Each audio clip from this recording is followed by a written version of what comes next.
श्रियकान्ताय कल्याणनिधये निधयेतिनाम् श्रीवेङ्कटनिवासाय श्रीनिवासाय मङ्गलम्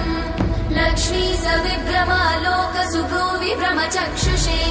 चक्षुषे सर्वलोकानां वेङ्कटेशाय मङ्गलम् श्रीवेङ्कटाद्रिशृङ्गाग्रमङ्गलाभरणाङ्ग्रये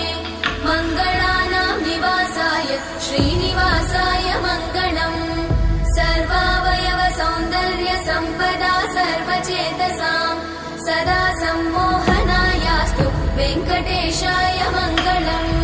नित्याय निरवध्याय सत्यानन्दचिदात्मने सर्वान्तरात्मने श्रीमद् वेङ्कटेशाय मङ्गलम् स्वतः सर्वविदे सर्वशक्तये सर्वशेषिने सुलभाय सुशीलाय वेङ्कटेशाय मङ्गलम्।